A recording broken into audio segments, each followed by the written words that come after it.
Tema 4. Sehat itu penting. Subtema 1.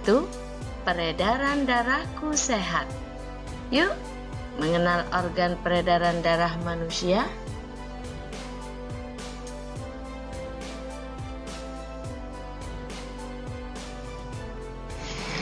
Organ peredaran darah pada manusia dan fungsinya. Apakah kamu pernah merasakan denyut jantungmu? Jika kamu ingin merasakannya, cobalah letakkan tanganmu pada dada bagian kirimu. Jantung merupakan organ yang sangat penting bagi tubuh. Jantung berfungsi untuk memompa darah ke seluruh tubuh. Di dalam darah terdapat oksigen dan zat makanan yang diperlukan untuk metabolisme tubuh. Metabolisme adalah segala proses pembentukan dan penguraian zat di dalam tubuh. Selain itu, darah yang dipompa oleh jantung juga membawa hasil metabolisme seperti karbon dioksida untuk dibuang keluar tubuh. Mengalirnya darah yang dipompa oleh jantung di dalam tubuh disebut sistem peredaran darah. Sistem peredaran darah manusia tersusun atas jantung, pembuluh darah, dan darah. Sekarang coba perhatikan kembali. Ibu akan menjelaskan bagian A, jantung dan pembuluh darah.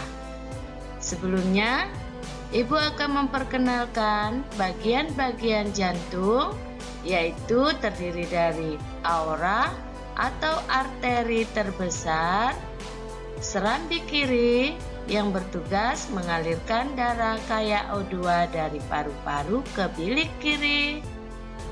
Kemudian bilik kiri bertugas memompa darah kaya O2 ke seluruh tubuh. Selanjutnya pena, kemudian serambi kanan yang bertugas mengalirkan darah kaya CO2 dari seluruh tubuh ke bilik kanan. Berikutnya, bilik kanan bertugas memompa darah kaya CO2 ke paru-paru dan katup jantung. Selanjutnya, sudah kita ketahui fungsi dari jantung yaitu untuk memompa darah ke seluruh tubuh. Caranya dengan melakukan proses kontraksi atau menguncup dan relaksasi atau mengembang secara berulang-ulang. Ketika serambi jantung berelaksasi, darah dari seluruh tubuh masuk ke serambi kanan, sedangkan darah dari paru-paru masuk ke serambi kiri. Ketika serambi jantung berkontraksi, darah dari serambi kanan masuk ke bilik kanan, sedangkan darah dari serambi kiri masuk ke bilik kiri. Pada saat bilik jantung berkontraksi, darah dari bilik kanan menuju paru-paru, sedangkan darah dari bilik kiri menuju ke seluruh tubuh. Ketika mengalir dari jantung ke seluruh tubuh atau sebaliknya, darah berada dalam pembuluh darah.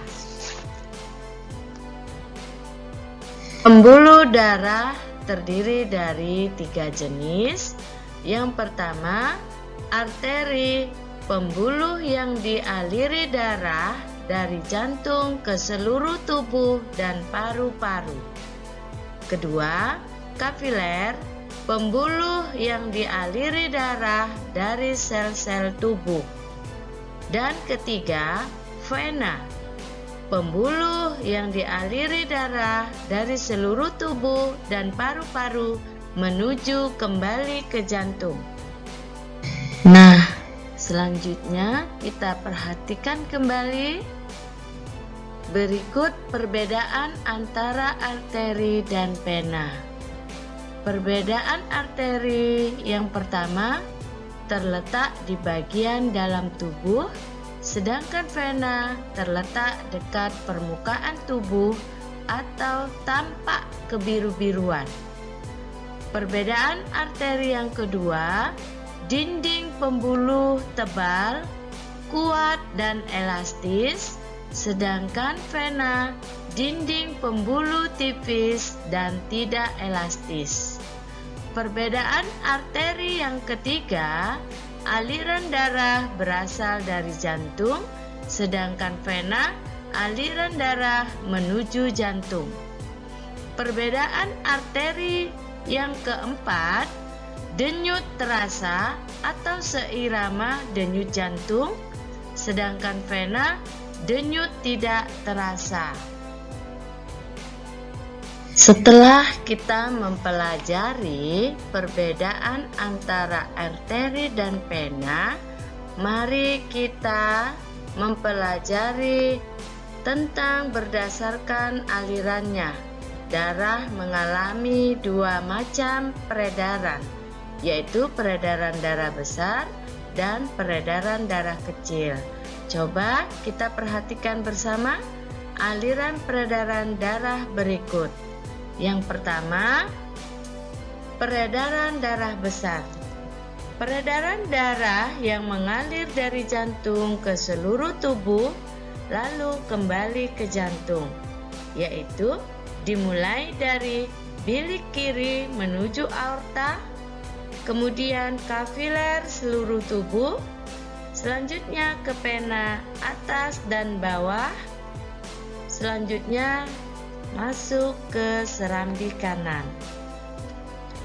Kemudian peredaran darah kecil, peredaran darah yang mengalir dari jantung ke paru-paru lalu kembali ke jantung, yaitu dimulai dari bilik kanan, selanjutnya arteri paru-paru, kemudian masuk ke paru-paru, kemudian vena paru-paru, dan serambi kiri. Pernahkah kamu melihat darah? Tentu saja kita semua pernah melihat darah. Nah, pada pembahasan kali ini, Ibu akan mengajak kamu untuk membahas tentang darah. Baik, darah tersusun dari plasma darah dan sel-sel darah. Plasma darah tersusun dari air dan zat-zat yang terlarut. Sel-sel darah terdiri dari atas sel darah merah atau eritrosit, sel darah putih atau leukosit, dan keping darah atau trombosit. Berikut beberapa fungsi darah. 1.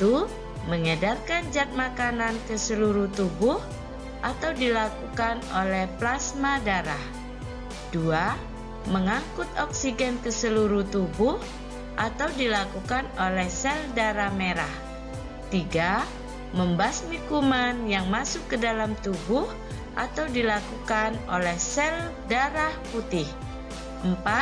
Menutup luka atau dilakukan oleh keping-keping darah.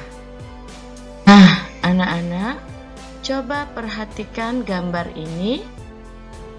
Iya, gambar ini adalah gambar darah yang mana kita perhatikan dari keterangan vessel wall adalah dinding kapal yang terdiri dari 3 lapisan, yaitu A. Tunica adventitia, B. Tunica media, C. Tunica intima. Nah, di dalam darah ada istilah-istilah yaitu blood vessel atau sama dengan pembuluh darah. Yang kedua, white blood cell yaitu sel darah putih. Yang ketiga, red blood cell yaitu sel darah merah. Yang keempat, platelet atau trombosit. Terima kasih. Salam dan bahagia.